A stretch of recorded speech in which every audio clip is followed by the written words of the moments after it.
Welcome back to another episode of WJAG-TV. This week, we'll be visiting Revival Yarns, skate with the Classic City Roller Girls, take a bite at the SWAT truck, and review the Harambee Festival.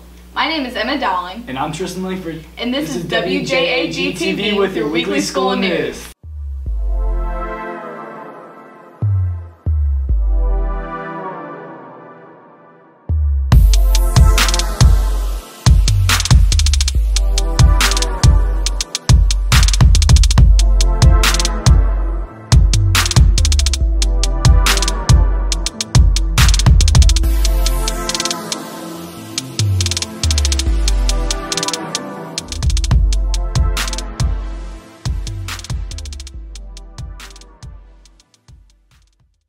To start things off, here's a message from Dr. Maxwell. Good afternoon, students. Wanted to take this opportunity to remind you of a couple things we have going on here as we near the end of our school year. I believe we have approximately 29 days, and we want to make sure that we finish this year as strong as absolutely possible. So instructionally, if there ever was a time to really hunker down and to do your absolute best and to pay attention and work hard and look at getting any assignments that you're missing made up, now is the time. Honestly, the first day of school is when that conversation needs to start happening next year. But if you have found yourself in a situation where you're behind, you need to be reaching out to your teachers. You need to be taking advantage of the many different opportunities that we have as far as 0 period, 8 period, unit recovery. And so if you need information about that, ask myself or ask one of your teachers. But the sense of urgency is now, and so let's get busy on that. Wanted to remind you of the blitz sessions that we have for the end of course test. If you need information regarding when those are and what courses are available which days, please see Ms. Richburg. It's also posted at various locations throughout the school, so make sure you take advantage of those blitz sections as we get into the end of course testing season. A couple other things I want to talk about a bit.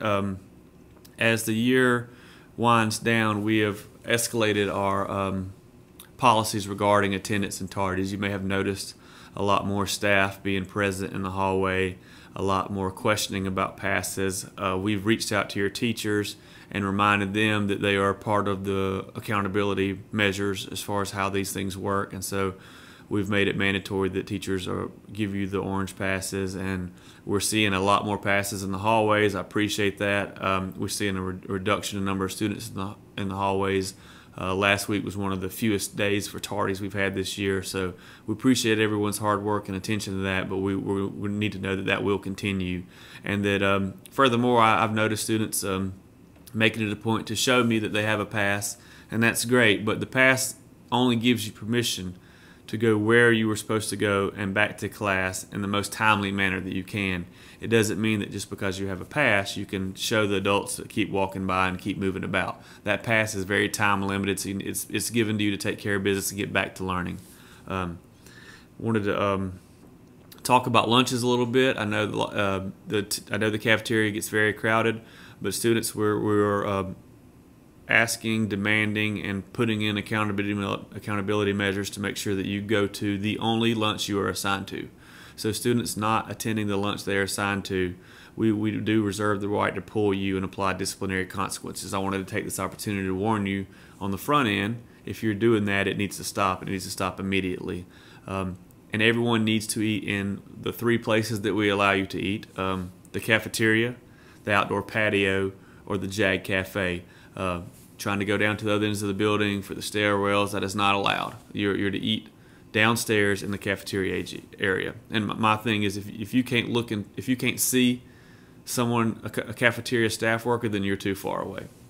So just know that we're going to be enforcing and ramping up that enforcement. So we're saying all these things to make sure that we have a safe, distraction-free environment for the remainder of the school year, so that we can really focus on instruction in the classroom and make sure that we prepare you to get as much credits or improve your grades as absolutely much as possible in this short amount of time. So we do all these things to help you. It may seem like sometimes that we're enforcing these measures out of a desire to be strict or desire to be getting you in trouble, but honestly it's to provide the opportunities that you deserve as students. And so we need you in the classrooms. When your teachers are working hard to provide high quality Tier 1 instruction, and you are the largest piece of that puzzle, and it's important that you're sitting in class on time, being respectful. As far as respect go, I've asked all teachers to help during transitions and help during their planning periods to ensure that the hallway traffic is minimal and that everyone in the hallway has a pass. So if you're approached by a staff member in the hallway, and we've asked them to be polite, and but if you're asked by a staff member, hey, where are you supposed to be, or whose class you're supposed to be in, it is your job as a student to tell them. We're not going to tolerate the people ignoring teachers or the people cursing and walking off. We expect that you interact with our staff in a professional manner, and we promise to do the same thing to you. That's a commitment we have to make to each other, and that's fair to us, and that's fair to you as well. So let's make sure that if you're approached by an adult, just be polite and tell them where you are. Their job is not to run you to the office and attempt to get you in trouble. It's just to get you to where you need to go. So please be respectful of that. But look forward to finishing this year out very strong. Teachers are working hard. Students still have a lot to do. One more thing to students, I know it is a teacher's discretion as to how much they are willing to work with you on assignments that are extremely late. So please, if you approach a teacher with a genuine attitude that you want to do better for yourself, you want to do what you can to improve your grades, that's going to go a lot further than, hey, I need some makeup work. I'm trying to get my grade up. Let's be respectful of teachers' time. They have worked hard to provide multiple opportunities for you to do retests and remediation activities and turn in missing assignments. And just know that's an extra workload for them, and so then they're doing you a favor when they allow that. So please treat it as a favor and be respectful. And I'll tell you this, most teachers, when they sense a genuine commitment for you trying to improve yourself and trying to improve yourself in the classroom and trying to improve your grades, most teachers are very open to that. That's going to get you a lot further than, hey, I need this makeup work because my mom says I got to pass. So be genuine with us, and we'll be genuine with you. Looking forward to a strong finish to the year. Thank you, guys. If you need anything, let me know. Talk to your teachers, talk to your administrators. But we're looking forward to finishing this year with very few distractions and a very persistent focus on Tier 1 instruction. So thank you, and have a great day. Revival Yarns is a locally owned yarn shop located downtown Athens. The shop offers a variety of yarns, accessories, and different classes for people interested in knitting and crocheting. Here's Olivia Duver with information on how you can get involved. Just down the road from Tzatziki's and Hendershots is Revival Yarns. Established in 2014 by Lindsay Woodson and Kara Cannon, Revival Yarns is the only store fully dedicated to yarn in the Athens area. We called it Revival because there's definitely been a sort of a revival in needle arts. It's not something your grandmother does, it is, but a lot of people think of it as just something that your grandmother would do. But it's become very hip. The patterns are definitely things you want to wear, things you want to make. The fibers are more colorful. The palettes are just more fresh and hip. Revival Yarns carries higher quality yarn than found at Michael's or Joann's, including yarn sourced locally. All right, so we have a few really special things in the shop. These are from a dyer here in Athens. So these have all been hand dyed here in town. The company is called the Flying Kettle, and that's just something really unique to our shop. She only sells in a few places, and they're just really beautiful, really vibrant, fun colors. So over here, so those were locally dyed. These are actually animals that are from local farms. So on the left, we have a farm called Fiddlehead Hollow. Paulette, the shepherdess there, focuses mostly on Icelandic sheep and alpaca, and she'll actually blend them together because Icelandic is kind of rough, but the alpaca is so soft. It blends together, makes a really beautiful rustic yarn. While Revival Yarns indeed sells yarn, it was created to be more than just a yarn store. Well, basically what happened is I moved here to Athens 6 years ago and needed a community. And I was a big knitter and started a knitting group in my neighborhood. That was how I met several people here in Athens, but that's also how I met Kara. And every month we'd get together and talk about how we wished we had sort of a funkier, more Athens vibe yarn shop here in town. And it just slowly took on a life of its own. We took a business class together and decided to make the shop happen and make the community happen. This sense of community led customer, now employee, Ryan Burke, to keep coming back. Might be a little biased here, but Revival's my favorite yarn shop because it's like a real yarn community here. Like all the people who work here are like super nice, and yes, I'm biased because I do work here too. But before I started working here, they were so nice and welcoming and inviting, and they made me feel part of the community here. And like they were so excited to see everything that I was working on. And every time I would finish something, I would want to come in and show them because they were just so enthusiastic to see what I was making with the yarn that I bought here. The shop holds open knit nights every first Friday of the month. However, participants are not limited to knitting. It's just like a nice place to just like relax and talk. Like there's always people around, so you get to always talk. And it's much better like from being at school when you're just like, oh, you have to be silent, you have to listen to the teacher, and then like here, like you can just talk. And no one cares as long as you don't interrupt people. Whether you're looking for something new to try or thinking about opening up your own Etsy shop, Revival Yarns offers their Knit 1 and Crochet 1 classes for free with the purchase of materials. I mean, it's a huge priority for us to be open, and I mean, we just want people to succeed in the needle arts. So we're here to answer questions for free. We're here to help fix problems for free. We do so much for free. Our intro classes are free because we just want to share, you know, our love of yarn and of this craft. Everyone should learn how to knit at least once. You don't have to keep knitting, but it's a good skill to have. And some people find it really relaxing. Some people find it therapeutic. Sometimes people use it to like find themselves again. And I don't know, I love knitting because I do it. It's like the first thing I do when I wake up every day, and it might be the last thing I do before I go to sleep. For WJAG-TV, this is Olivia Duver. This weekend, they'll be having their 5th anniversary event. Be sure to stop by and take part in the fun. The Classic City Roller Girls is a women's flat track roller derby league located right here in Athens. They've been a part of the Athens community for over 12 years. Let's roll on down to the Classic City Roller Girls as Alex Soto talks with us about the basics of roller derby.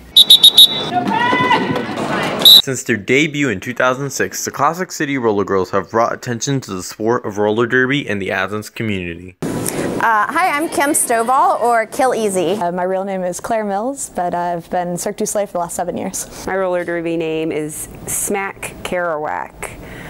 Well, so roller derby is a women's sport. We're internationally recognized. We're part of the WFTDA Women's Flat Track Derby Association. It's like the NBA for our sport. Roller derby is a full contact sport, 4 wheels on each foot.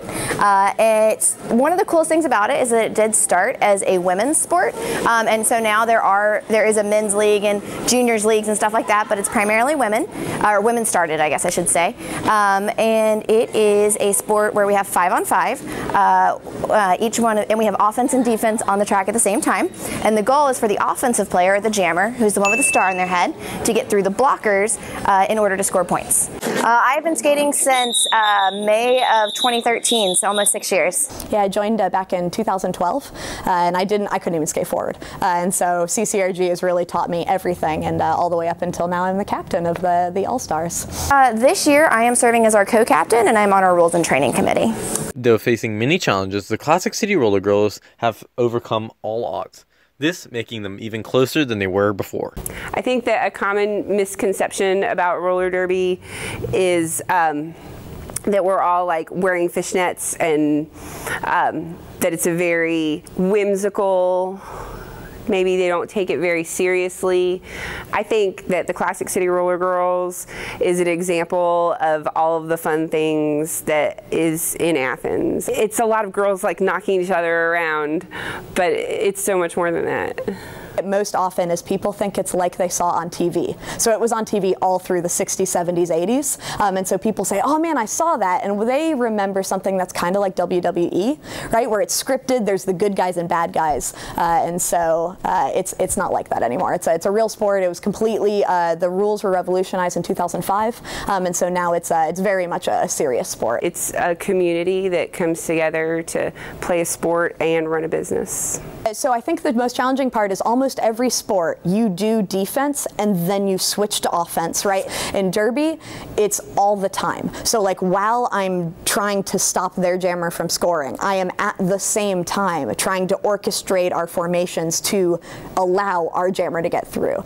The practice that goes into the performance that's given is tremendous. People are working really, really hard to do these really athletic, complicated, technical, physically demanding skills. As hard as it might sound, the Classic City Roller Girls still find time to balance work life and derby life, not to mention helping out throughout the community. Yeah, I'm a PhD candidate at the University of Georgia in the philosophy department, and so I teach undergraduates at UGA, and I really passionate about philosophy, and that's what I do. I research animal rights as well as gender and racial justice. Yeah, so before I moved to Athens, I used to do circus arts. So I'm a juggler. I can juggle like fire and knives and four ball, but then I also do flying trapeze and aerial silks. When I'm not a roller girl, I'm a mom. I have children, and I work for a broadline food distributor selling groceries to restaurants. Coolest thing about it is that we are a nonprofit, as are most leagues within the WFTDA, which is our governing body. And so that means that we are a charity, and we go out and we do give back to our community. We donate 10% of our profits to local charities here in town, and we also volunteer at outreach events or things like that, and volunteer within the community. For WJAG-TV, this has been Alex Soto. Both teachers from Cedar Shoals and Clark Central and students from Career Academy are in the planning stages of turning a SWAT truck into a 5-star restaurant. The food truck will be available for different events throughout Athens in the upcoming years. Here's Ansley Gunnerman with more about it. Many teachers across the city are coming together to carry out a bubbling idea of a district food truck that will be available to serve the Athens community. The idea with the food truck was that it would be a great way to get multiple classrooms at all of our campuses involved. Allow our students to participate in real authentic education experiences. That everybody knows what we can do, and then use each other. Awareness of, Clark County schools. It's more about the kids learning than it is about a product. The food truck will not only benefit the people it serves, but also the students who serve, both of which help everyone to come together and enjoy. It'll give real job skills to all of the classrooms involved. Provide student interaction, and that will as well be training for them. Work together as a team for a common goal, so a lot of those skills that they're going to need in the real world. But we don't often have the opportunity to send it out into the real world to see what it looks like. We can do 3 things, and one, that we can increase fresh food access. Serving the community with fresh food access. I think there's lots of people who experience various levels of food insecurity in our community, and our hope is that the food truck can be also a vehicle to bring them fresh food access. Number 2, it's just to show the talents that we have with the kids in our district. And 3, that whatever revenue we get from the operation of the truck, that can be then funneled back into the programs that work on the project. A wider goal too is for the community to come together. East or west side, it's all Athens, and we're all a part of the same community who help each other and show just what exactly we can accomplish when we come together with a shared goal. If we get to collaborate with classrooms at other campuses, then we can develop strong relationships where we help each other out. Overall, we're all in this community together. The food truck isn't Cedar Shoals food truck or Clark Central food truck. It's a Clark County School District food truck. This is for all students. There's this, like Cedar versus Central thing always going on. This will be an opportunity for both high schools to kind of join forces and become a unified team. Not just school specific. If we take our students out in front of the community, then they're more likely to see, oh my gosh, there are great things going on in Clark County School District. For the community, it's for them to see what we offer from Clark County School District. Provide a student-driven, student-designed initiative for this food truck that would go out into the community and represent Clark County School District. Every vision will have difficulties or face setbacks, but once they're overcome, the reward of unity and helpfulness will definitely be worth it. Like anything, starting any business, there will be challenges. The cross-campus, location-wise, the technical stuff. Buying a truck and fixing up a truck right now, it's a SWAT police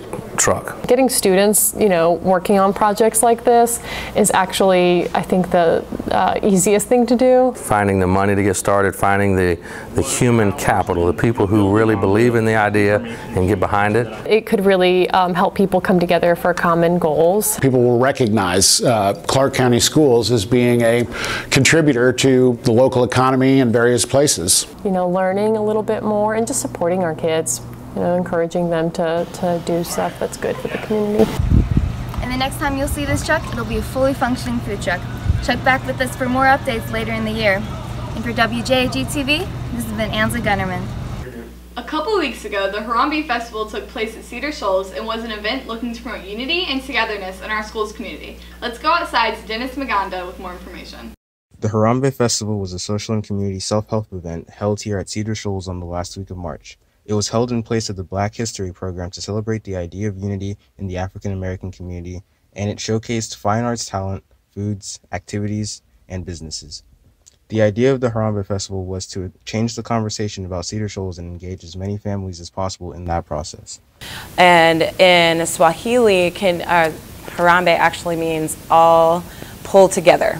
So the idea is that we're all going to pull together, we're going to come together and have some fun over food, music, and then some activities that are kind of all going to showcase unity within our community. The event made it its goal to also celebrate talents and elements of Cedar that aren't usually recognized or as promoted. So the purpose here is directly related to the theme. So I think Cedar Shoals often gets a really bad reputation, like in the community. And so instead of letting that reputation perpetuate, I wanted us to kind of take hold and make our own name, make our own reputation in the community. And I think with community events, I think that is the way that we can do that. And so I wanted to really change the way people see Cedar Shoals, because I think awesome things are happening here and that needs to be told to the community. As much as the Harambee Festival was great at showcasing its activities and performances, the event also gave local businesses and clubs some light and an opportunity to share and promote their services as well as their messages to attendees of the festival. My station is all about catering. I'm currently home-based, but I am an aspiring restaurant owner. Today I only have cupcakes, but I also do wing plates, seafood plates, homemade red velvet cake, and key lime cake. My business is a female-owned, black-owned business, so I definitely want to raise awareness and even motivate other entrepreneurs who possibly want to start a business as well.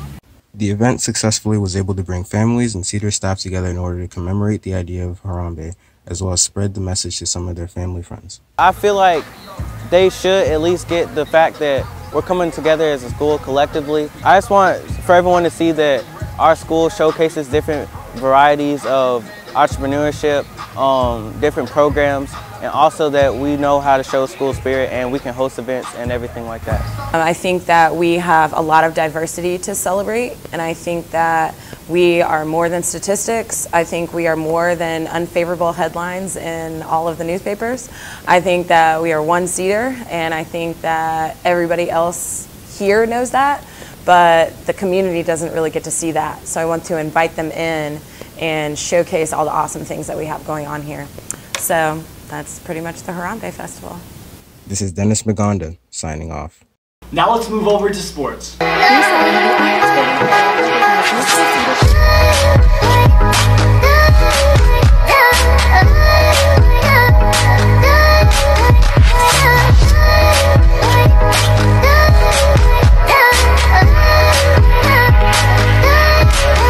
Welcome to this week's WJAG-TV Sports News. The girls soccer team has had a challenging season, not being able to win a game thus far, but the girls are staying united and working their hardest to end the year better than it started. They have come close to winning games, tying Prince Avenue, but still remain 0-1-11. I think one of our weaknesses, or one of the couple of weaknesses that we have when it comes to our team, is... So I think weaknesses are people start freaking out on the field, like because in practice everyone's fine. They know how to do passes, they know technical stuff, but then I feel like we need more communication on the field. We have like good touch. I mean, whenever we decide to work together and, you know, make plays. We can go up. Communication primarily, because we'll do well when it comes to practice. Like we'll do like exceptionally well. But then when it comes to the game, I think it's like the actual pressure and the realization that we're in a game, in a competition, that we hesitate, we panic a little more than we need to, and we're not as good as we were the day before. We got a new coach this year, so like a lot of things are different in the sense of methods and techniques of practice.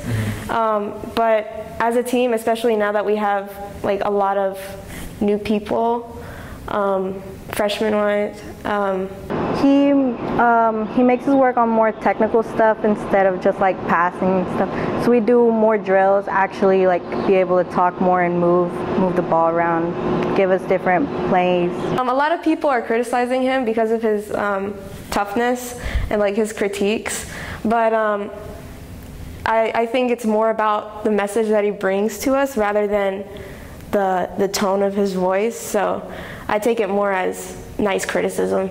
I mean, we did grow a lot from last year. When it comes to technique, we really grew with that. And last year we lost way more significantly than we did this year. So I think, you know, looking at the goals that, you know, or looking at the scores that we had last year and then comparing it to this year, I think we grew like just a little bit more, and hopefully we will next year. Yeah, I mean, it's hard, especially dealing with like AP classes, because you have work that's due and then you have a game that same day, or you have to stay to practice, because we practice till 6:30. So it's hard to like keep track. When it comes to the season, we'll have like a bunch of people, and then like one by one, like they'll be either like kicked off or like they'll leave, and then they'll never come to practice, and soon enough we won't have enough people for a game. So we're just hoping that we can, you know, hype the next year's season up a little bit more so we can get a little more people jumping about it. The baseball team plays today at 6, and the soccer teams have matchup versus Clark Central this Saturday. The JV girls start the day at 11, the JV boys are at 1, varsity girls at 6, and the varsity boys end the day at 8. That's it for this week's sports news. That seems to be all for this week, Jags. Again, my name is Emma Dowling. And I'm Tristan Lankford. And this has been WJAG-TV with your weekly school news. We got